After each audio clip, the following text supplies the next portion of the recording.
am Hazel. I was looking for an American man because I'm just a poor girl. I want better life. Money is important to me. He's my only chance to live. Feminism! 43-year-old single dad Woo! Tarek risked everything for his online girlfriend Hazel. Oh He my brought an God. engagement ring and even left his young daughter, who has autism, to meet her. But his own brother Dean smelled a catfish scam. He dropped a bombshell. Does she love you, or does she just want a green card? Tarek refused to believe it.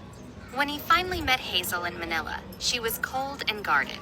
She even admitted to the camera, "I'm just a poor girl who wants to go to America. I'm with him to change my life and get my son back." Their big romantic first night totally fell apart. Hazel built a pillow wall right down the middle of the bed. She said coldly, "No touching before marriage. Don't Woo! even try." Tarek was completely crushed. Ladies and gentlemen, presenting the modern women. Woo!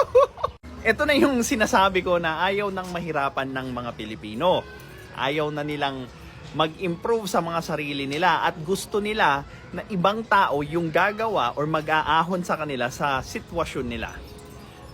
But the problem with that is yung victory na makukuha mo is very fleeting. Kasi once na mawala ka doon sa relasyon na yun, ano nang value mo? Ano nang character mo na magtatawid sa'yo doon sa napipintong pagbalik mo doon sa previous mong buhay? Kasi nga, wala ka naman value kung wala kang asawa na ganun. Di ba?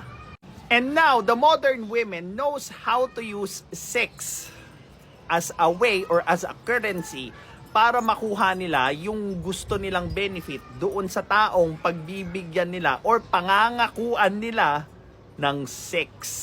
Andito tayo sa panahon na kung saan ginagamit natin yung sex or pagiging sexually attractive natin para maging a way of exchange para makuha natin yung gusto natin. Ngayon, ang problema kasi doon, nagde-decline ang value ng sexual attractiveness, lalo na sa babae. Ngayon, pinopoint out ng mga tao that sexual value declines with age. Sasabihin nyo na naman, you're so misogynistic. O, di ba? Sinasabi lang naman ng mga tao, yung totoo.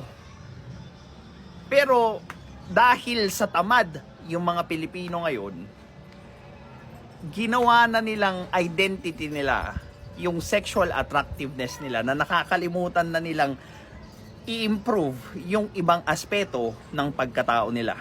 Character, talino, health, so on and so forth.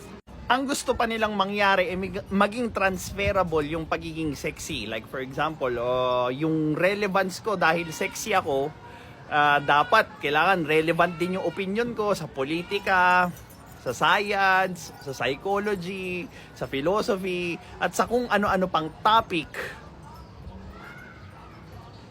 na hindi kasali yung kaseksyan. You know why they keep on doing that? Because they feel lonely. No, ay yung dito lang yung effect ng kaseksyan ko.